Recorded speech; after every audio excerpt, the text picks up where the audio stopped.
This is a academic license na ino-offer namin sa mga universities simply because alam naman natin majority ng mga or nakita namin na majority of the schools dito sa Pilipinas pirated yung ginagamit. Okay? And hindi sila maka-purchase simply because of the price. Okay? Masyadong mahal. Now, itong AAP na ito, or yung academic license, so in-offer po siya ni Autodesk para na sa ganun, lahat ng mga schools, pwede na kayo makapag-purchase ng license ng libre. Okay? So, ito po yung ino-offer namin. Ngayon, base po dun sa meeting ninyo last time na pinanood ko, you are looking for softwares or solutions na pwede po natin mai-offer sa mga drafting students po natin, no? So, ayan po. Okay. So, siguro mag-proceed na ako dun sa sa mga eto. So, ang una ko pong iyan pala is yung AEC collection. Okay? So, dito po kasi sa Autodesk, meron po tayo na tinatawag na AEC collection na license. Architecture, Engineering, and Construction Collection. So, paano ba ito? So, this is a license, pero included po dyan sa isang license na yan ay up to 17 softwares. Okay? So, di ba pagka bumili tayo ng AutoCAD, may license siya, 1:1. Pero pagka si Architecture and Engineering and Construction Collection, 17 softwares ang pwede po natin magamit in just one license. So, ganyan po siya. Yan. Now, discuss ko na rin po ng mabilisan all about BIM. Okay?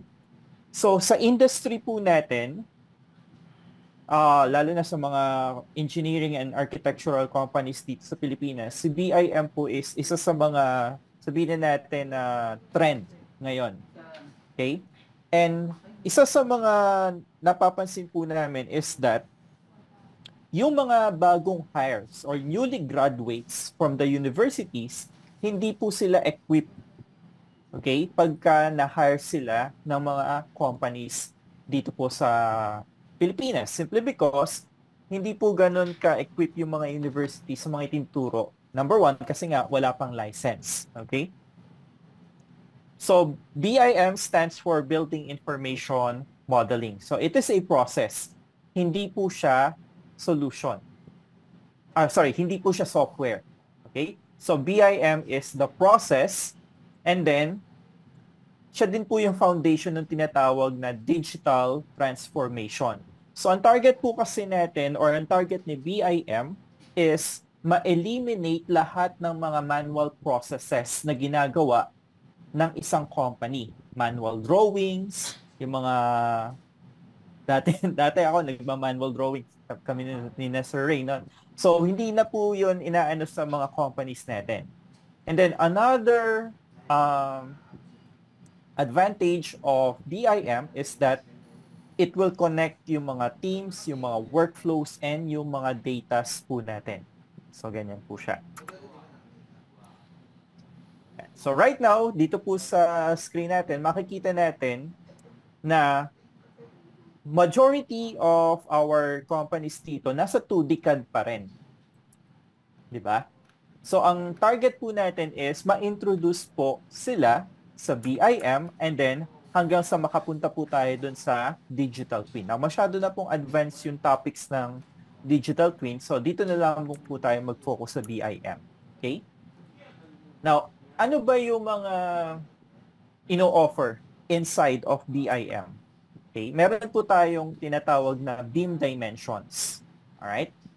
So, sa BIM, magsisimula po tayo sa 3D model. Okay? So, yun po yung sabihin natin, pinakasikat na gamit ni BIM. And that is creating yung 3D model natin. Alright? Now, kapag dinagdagan po natin ng information, yung 3D model, halimbawa, naglagay tayo ng time, that is 4D naman ang tawag. So, yung mga scheduling, yung mga planning, dyan po siya makakasama. 5D naman po, ito naman po yung para sa mga costing, estimation, okay? Lahat ng mga may kinalaman sa material cost, labor cost, magpo-fall under naman po siya ng 5D. Okay? Sa 6D naman po, it talks about the sustainability or kung ano ang magiging performance ng building mo kapag naitayo na siya or ano ang magiging impact nito sa environment. And then yung 7D naman po, ito naman po is para sa operation and maintenance. Okay? So lahat po ng mga ito, pwede po natin magawa inside of BIM. Right? Now, lagpasan ko lang muna to. Now, para magawa po natin yung mga yan, kailangan po natin ng solution. Okay? So, ito po sila. So, pakita ko na lamang po yung sa architecture kasi I think ito yung papasok sa pangangailangan ng architectural drafting po natin. Okay? So, these are the solutions or softwares na pwede po natin magamit. So, i-introduce ko po sila, lahat ng sa tingin ko magagamit po natin. No? Magsimula po ako kay Autodesk Revit. Lahat po ng softwares na nakakapaloob sa kulay pula na box, included po yan sa AEC collection po natin. Right? So, meron na tayong AutoCAD, Revit, 3ds Max, may mga Navisworks pa, etc. Okay? So, this is the overview of the AEC collection. Yan. So, dito po sa presentation na to, dinivide ko siya by discipline. Meron po kasi tayong pang-architecture, pang-structure, at pang-Revit, pang-MEP. Okay? Yan. So, magsimula po tayo sa Autodesk Revit. Okay? So, I believe sa drafting technologies, meron na po tayong CAD na course, tama po ba? Yan, may AutoCAD na. 2D and 3D na po ba yon? Yes, po, meron. Ayun, okay. So, meron na po kami mga universities na nag-adapt ng BIM. So, ang ginawa nila is CAD 1 would be 2D, CAD 2 would be 3D, and then CAD 3, BIM na po. So, kung babalikan po natin yung topic ng beam dimensions na yung mga 3D, 4D, 5D, 6D, okay? Si Autodesk Revit po yung gagamitin natin para makapag-create po tayo ng 3D model. Now, meron pong dalawang distinct feature si Revit. Number one is yung tinatawag na parametric modeling. Okay? So, let's say for example, meron ako ditong architectural door. Right? And then gusto kong palitan or baguhin yung dimension ng pintuan ko. Okay? All I need to do is to open yung parameters ng door ko and then papalitan ko lamang po dito.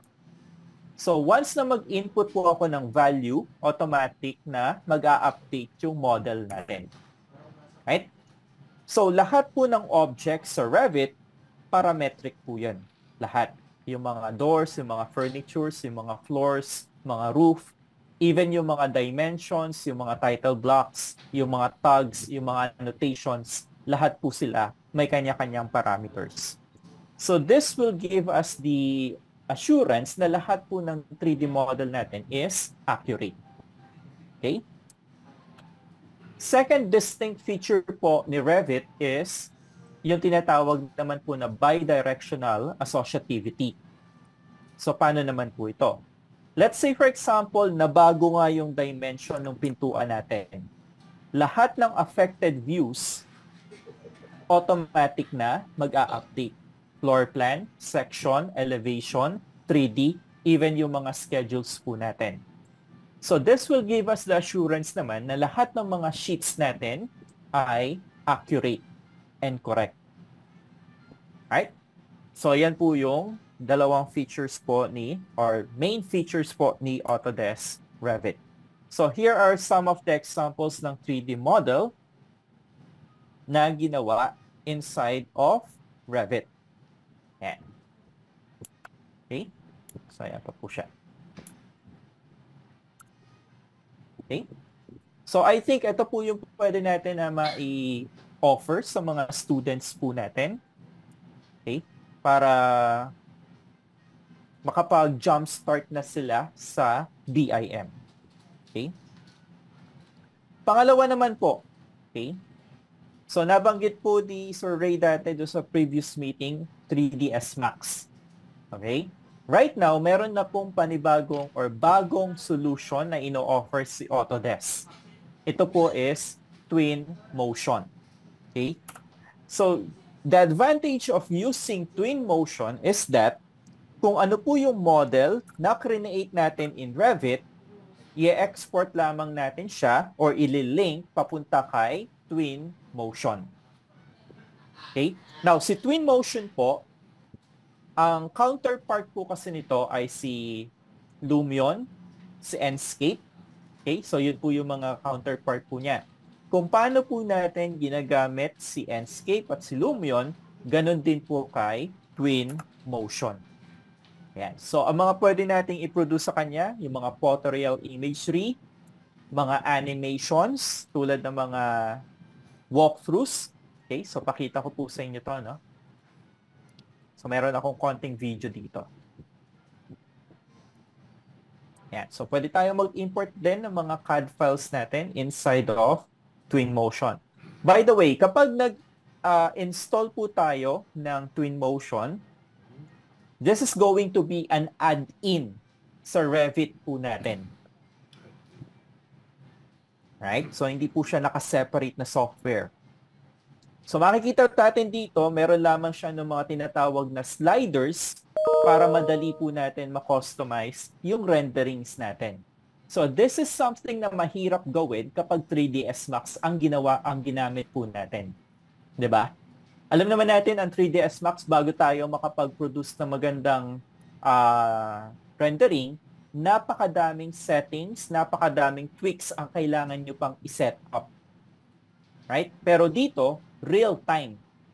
Once na may in-adjust ka sa settings mo, automatic na makikita mo kagad doon sa model mo kung ano ba yung effect. Tulad nito, binabago niya yung height ng mga entourage natin or yung mga puno natin. Okay? Pwede rin tayong mag-render ng, halimbawa, daytime render, nighttime render. Pwede rin palitan yung mga season. Okay? And then lastly, pwede rin po natin i-incorporate sa augmented reality at virtual reality using yung mga advanced technologies po natin. So here is an example of a panorama na ginawa inside of Twinmotion. Ayan. So imagine niyo mga sir, mga ma'am, kapag ka 3ds Max ang ginamit natin, napakatagal. Okay? Now, I'm not belittling yung 3ds Max, no? Ako rin po yung nagtuturo sa amin. Pero kung ako po yung papipiliin, mas pipiliin ko si Twinmotion more than 3ds Max because of the simplicity. Yan. So, here makikita natin, in our left, yan po yung model na nasa loob ng Autodesk Revit. And then, ito naman po nasa right side, ito naman po yung model, the same model na ni-render natin inside of Twinmotion. So, ganyan po siya. Any questions po so far?